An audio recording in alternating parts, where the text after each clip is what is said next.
Hello everybody, Salla here and welcome to another mindful Hatha flow practice. Hatha flow, if you're in an area of the world that uses that language, it means that there's a little bit of flow to this class without committing fully to a vinyasa flow practice or a traditional sense of what vinyasa flow is. So we'll be holding some postures and then flowing through some other postures. I'd like you to know that on a teaching level today, for teachers in training or teachers who have graduated, I will be cueing for anyone with some lower back issues. Now, as a teacher, students may only say to you, I have lower back issues. Even if you ask a few more questions around that, some students may not actually be comfortable sharing more than that. It makes it a little harder for us to be able to cue effectively. For example, someone might have scoliosis somewhere in their lower spine, whereas someone else might actually be recovering from a slip disc issue. So obviously the cueing for both poses, both issues there with poses, can be very, very different.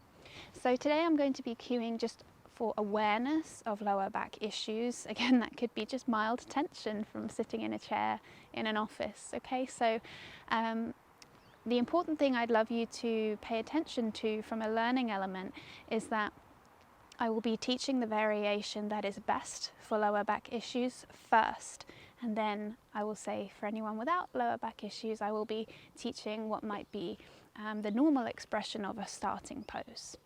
So with that being said, we're going to start with awareness of the lower back, and I'm going to suggest a block under the sit bones and potentially even sitting against a wall for these first 3 minutes as we move into breath. So as you can see, I've taken this underneath my sit bones. I'm sitting right on the edge and my knees are allowed to drop down to the earth. You know your body's best, so if you're recovering from knee injuries, please take any blocks underneath your knee. Please sit against a wall now if you have one and you need one. This really helps to support the spine by not requiring so much core strength, especially around areas of injury or tension. So take 2 seconds, 3 seconds, 4 seconds to get yourself comfortable in this pose. And you're welcome to bring the palms down or have them facing up. I'm going to go facing up today. Then when you're ready, bring your gaze to a non-moving point straight in front of you. And with that focus of gaze, bring your attention to the sound of your breathing.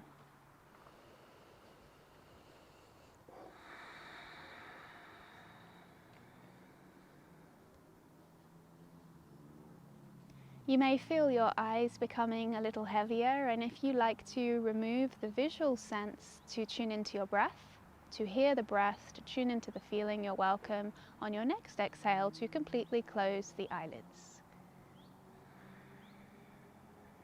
We're going to begin with equal breathing, samavriti. And this breathing is usually taught for a count of 4 seconds in and a count of 4 seconds out. I'm going to give you the option today to actually extend the exhale, so it's not completely taught traditionally, but we do know that extending the length of the exhale offers a deeper sense of calm and relaxation through the nervous system. So with me, when you're ready, if you'd like to start by following my count, a guided breathing experience, then all together we're going to exhale here, no matter where you are. We'll begin the inhale through the nose for 4, 3, 2, 1. Exhale for 4, 3, 2, 1. Inhale 4, 3, 2, 1. Exhale 4, 3, 2, 1. Inhale 4, 3, 2, 1. Exhale 4, 3, 2, 1. Inhale 4, 3, 2, 1. If you wish, exhale 5, 4, 3, 2, 1. Continue on your own. 5 or 4 seconds out, your choice.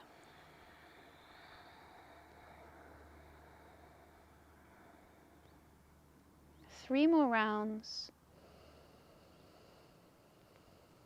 You may even start 6 seconds out.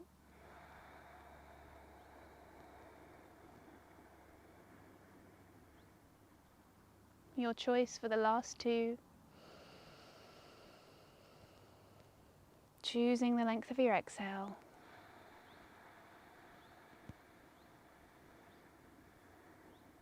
Remaining on 4 seconds in. Last round. Now release any counting of the breath and just breathe in and out naturally. Feeling the torso expand and release with exhale. Bringing the hands into a prayer position, you can peek open the eyes for Anjali Mudra. Anjali Mudra. I said it a little bit French.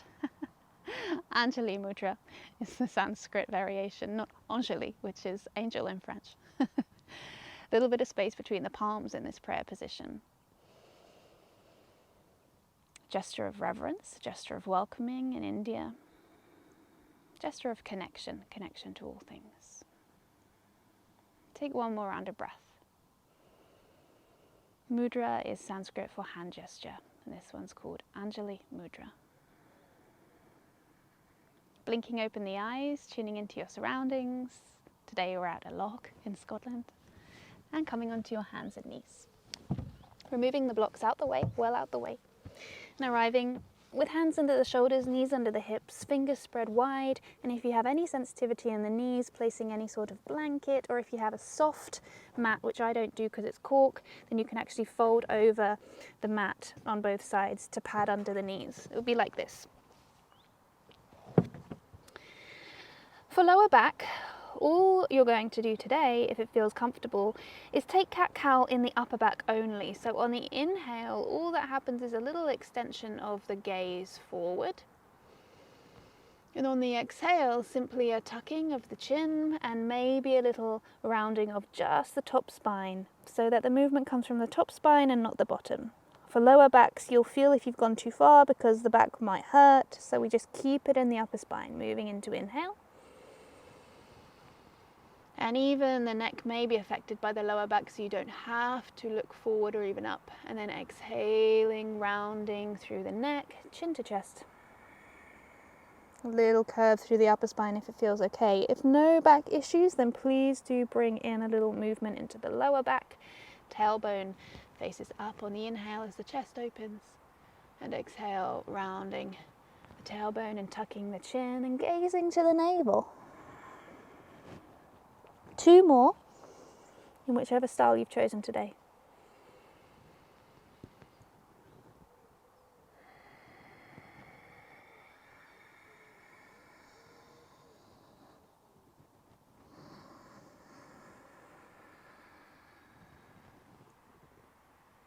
On this last exhale, really taking all the breath out, and then inhale for a neutral spine. That means hugging in through the navel. Tail of the spine is really pulling back in space. The chest is a little bit open and we're gazing slightly forward of the mat. On the next inhale, if it feels comfortable, the left fingertips are going to prop onto the floor, onto the mat. I'm going to move into some balancing. So the first variation for backs to help strengthen the core is simply just to bring the fingertips instead of the palms onto the mat if that doesn't hurt. Otherwise, just holding tabletop, pulling the core in, extending the spine forward and back is plenty. So if you can, to the fingertips. If you can't, that's perfectly fine. Be where you are in your body today. If you'd like to add on, keeping that core alignment, like I've already said with the core, then you might actually hover the arm forward or even out to the side. Out to the side is sometimes a little bit easier on the core. Not so much strength required, but if it's there for you, you can hover this left arm forward, stretching the fingertips. Keep the fingertips together. Staying for a couple of breaths, but you're always welcome to lower the fingertips back down to the earth. Wherever you are, one more round of breath. Bringing the palm down. And to rest with the lower back, knees come together, sitting back on the heels or on a block. The block goes between the thighs and the calves, or maybe the ankles and the sits bones, whatever works for you. Just to release the lower back and soften, let's take a conscious breath here. And exhale. to the next side. Palms down, knees hip width because we did narrow them. Taking an inhale, propping up to the fingertips on the right hand, and exhale, just feeling out how it is there. Going back to the starting position to hold for 3 breaths, or maybe if you can, it feels okay, starting with taking the right arm out to the side. If that feels okay for the last 2 breaths, staying where you are in any variation, or fingertips together and stretching the arm out in front. Core is pulling in and up, chest is stretching forward, and tailbone is back. Release the hand to the mat on your next exhale.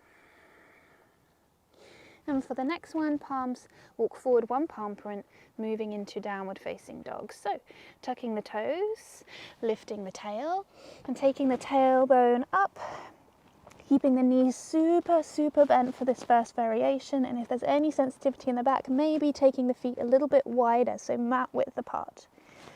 When I hurt my back a few years ago, I actually had my knees so bent that my ribs were almost touching my knees, and that's where there was no pain in the pose. So if that's you today, please stay there. We're going to stay for 5 breaths here. So if you have any pain at all and you need to rest, please just bring the knees back down and rest in a seated position of your choice. If no pain in the back today, then you can bring your feet back to hip width, and you can even start to straighten the legs a little bit more to find that extension through the back of the legs. We have around 3 more breaths, so you're either here or resting or in a variation that works for you.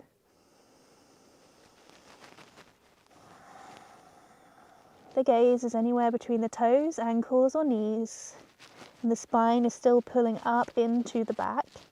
And the tailbone and the heels are pulling back in space as the neck is dangling and very soft. Active through the arms. And on the exhale, we're going to really bend the knees a lot. So if you are in rest, please come up to that bent knee variation. For backs, we're going to take our legs really wide again. And we're actually going to walk to the front of the mat for a forward fold by crouching, so that the back is almost flat at this point with the feet mat width apart. So coming to the fingertips or finding your block for support, we're going to come halfway up, flat back. This is our first variation of forward fold. So fingertips to completely straighten the legs to a more micro bend. And from here, this might be enough for you, really extending out through the lower back. If this is still not working for you and you need more height, then hands onto the legs. Exhale, we're going to stay for 5 breaths. If you have no back pain at all, you are welcome to have the hands on the blocks to bring the earth up to you, or you can dangle your hands down with a little micro bend. Notice the feet are turning a little bit out, just so that we're in line with the hips. This is also, it can be more comfortable for lower backs to have the feet turning a little bit out. Depending on the condition. You could also try toes pointing a little bit in, okay, or neutral forward. 3 more breaths as you dangle the whole spine down. Again, the gaze is looking somewhere between the knees, maybe the thighs. If that's causing any sensitivity at all, by taking the neck a little more extended, then just soften and gaze to the floor. Okay, on the next inhale, bend the knees a lot and roll all the way up over a couple of inhales and exhales until we come to Tadasana. If you feel dizzy, just drop the head for a second. Coming into some balancing. So, if stabilization through the core is an issue with the back today, please go straight to a wall. So it's by you, either side, whichever one works, for treat pose. Hands come together in Anjali Mudra at the chest, a little space between the palms. If you're next to a wall at this point, please place one hand on there. Stabilization, we pull in through the core. The heels and toe mounds are rooting down as the core and the chest is lifting up and long. Chin is in line with the earth. In your chosen variation, on the inhale, find a non-moving point in front of you, and on the exhale, simply lift the right heel off the floor. That might be enough, and enough core engagement going on here for any lower back issues without pain. If you can, you might wish to dangle the toes off the floor with your support on the wall. If you are not by support on the wall, you can come to full Anjali Mudra with the palms together and bring the knee all the way up to the line of the hip. For tree pose, Vrikasana, turning the toes and the heels and the knees to point out to the side. Hover there. You're welcome to find your wall again and maybe even have your hand on the inner leg to kind of open that hip a little bit more.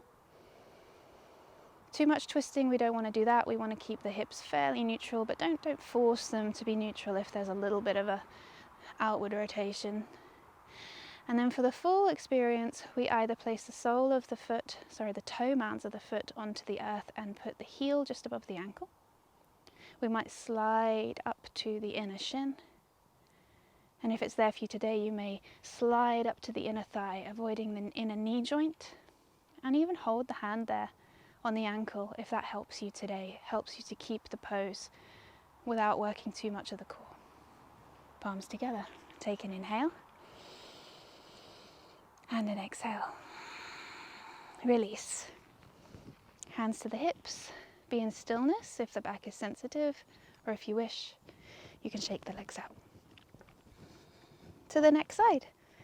Feet hip width again. If you're on the wall, you're going to turn to face away and simply follow my voice. It's exactly the same as side one. So here we are, Anjali Mudra, finding a point of focus in front of you. Connect to your breath.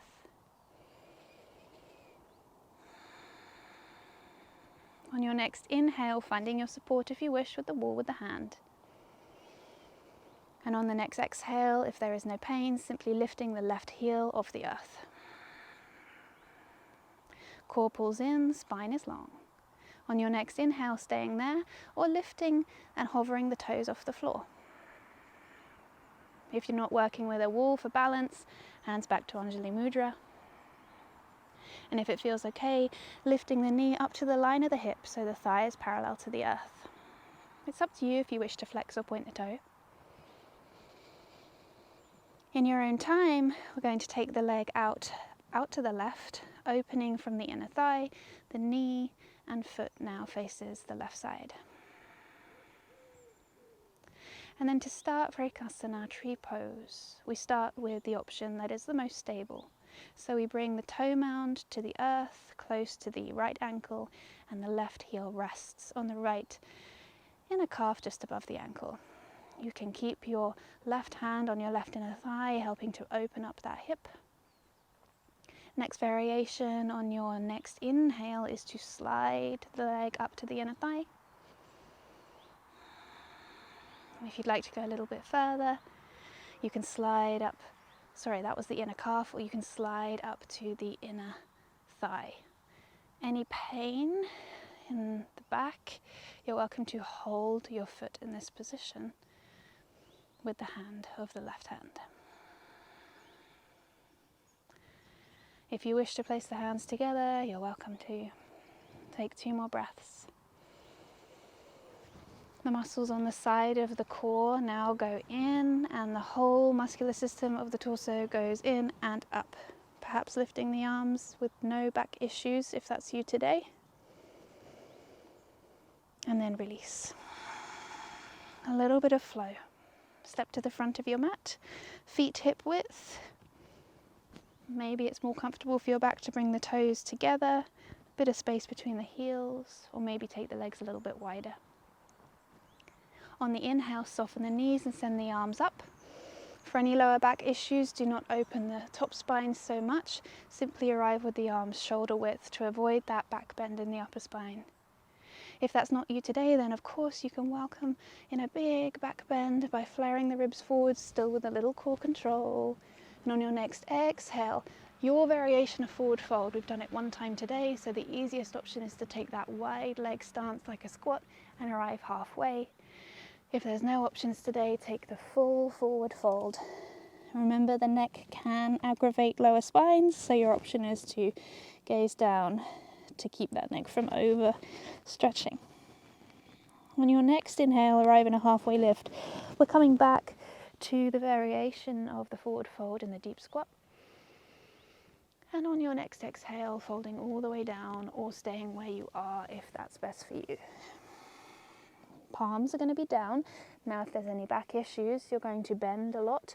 You're going to step one leg back, followed by the other, and immediately lower the knees. Knees down plank is our first stopping point here. If that's an issue to hold, simply lower all the way down to the earth. But if you'd like to stay in the knees down plank for a little bit longer, then you're welcome to. Your shoulders will be under the wrists and you'll be hugging the core up. On the next exhale, join us all on the earth. I'll slide back in case this rock is in the way. And then on an inhale, a little bend in the knees. If there's any back issues at all, you might simply be working by pressing the tops of the feet into the mat so that the thighs and the legs engage and the toes stretch back in space, and this actually works a little bit of the back if you pull the core in.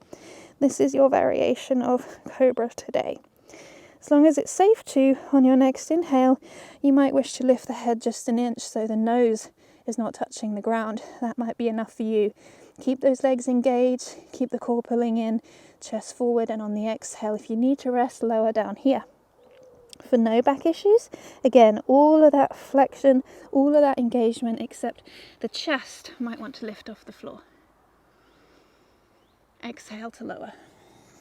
And if anybody would like to go a little bit further, the hands can slide more to the lower ribs, the elbows pull in. On the inhale, all of that engagement mentioned, and a little bit more height. Exhale, coming down. Beautiful. Tucking the toes. Okay, for backs, you're going to really engage the core. And on an exhale, you're going to press up halfway. And step your knees into you instead of going back to child's pose. Tabletop. For those who would like to, from here, go back to child's pose. If child's pose is too much flexion in the back, too much extension, then you can bring any support between the back of the thigh and the calf that you need to make that lower, and actually staying with the spine more in a straight position may be really great for you here.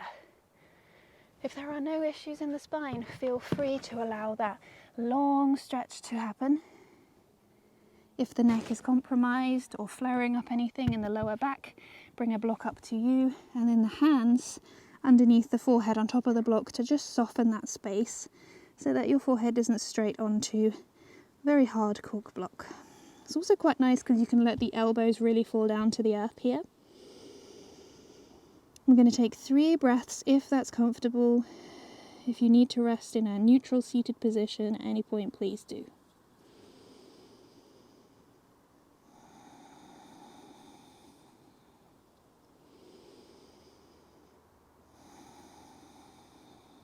On your next inhale, slowly rise up. We're going to take the legs out to the side, extend them forward, and shake the legs out. A reasonably short flow today because of the extra cueing to help with insight for backs. So we're going to take our Shavasana here. The reason we didn't teach any stretching in this class is because they can really be very compromising if you don't have the full story of somebody's back history. But to touch on it quickly, if we sit together, the easiest way to teach a twist, just to take care of someone whose back you don't know everything about, is really just to start with the neck. So this is the variation I would teach first if I was doing a seated twist. I would ask the chin to go over the left shoulder and stop before the point of pain. And then if that feels okay, I might say, feel free to go ahead and stretch the left arm around, but stop at the point where there is no pain and there might need to be some block there. That might be the extent of it for many people. And then the same on the next side. But it's safer not to teach a twist at all if somebody does have back issues that you feel are not great, and you just want to be careful with that. But if you would like to teach a twist, then that's the place to start, first with the neck and then with the chest, and give the person choice. For this class, we'll arrive in Shavasana. Now the person may actually feel comfortable sitting against a wall in Shavasana. For back pain, usually some support underneath the knees is incredibly helpful for that person. We are joined by a couple of ducks, I hope you can see them. And it's all about coming down. Elbows first, let the person choose if that is going to hurt, and if it's not, making their way down. If the support underneath the knees is hurting still in the back, then bending the knees up or even placing the feet onto the blocks, as long as they're not going to slide down. So as long as the blocks feel secure, but for safety, feet on the ground is more secure. This might be the resting pose for lower back things. If you don't have lower back things, please go ahead and take full Shavasana now. Taking a breath and closing the eyes.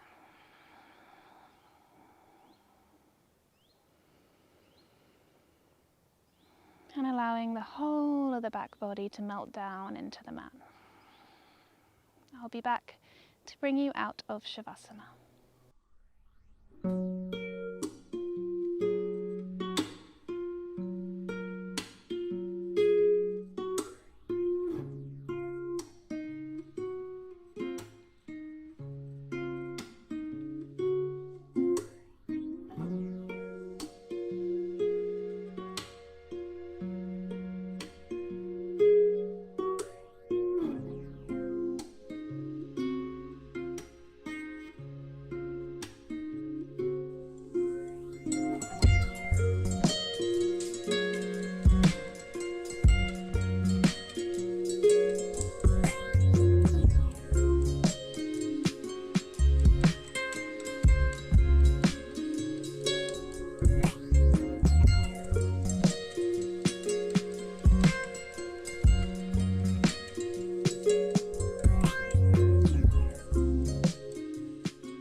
Begin by bringing awareness to the breathing,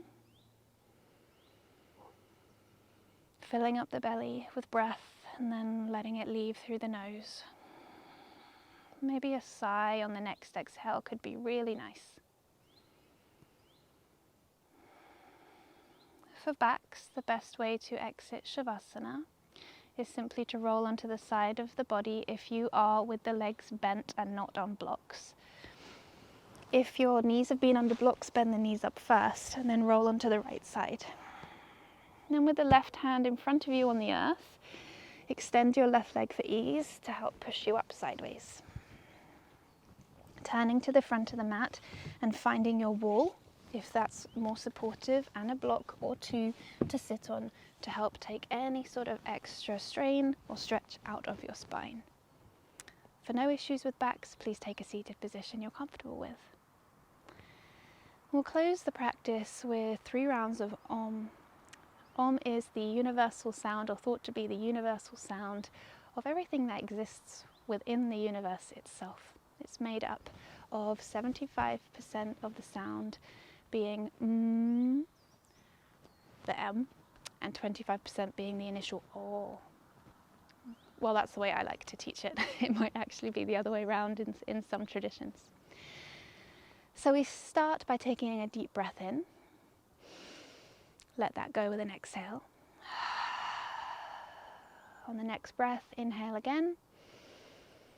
Exhale for Om. Om.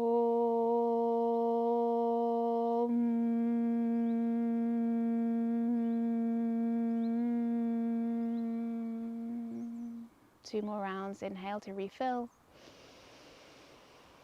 Any pitch of tone you like. Exhale. Om.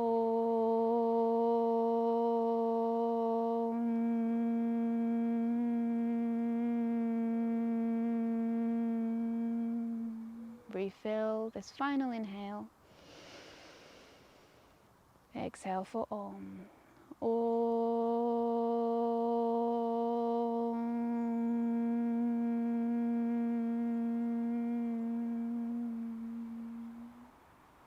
Breathing normally here, just notice how those vibrations and the sound has calmed your body, mind and soul.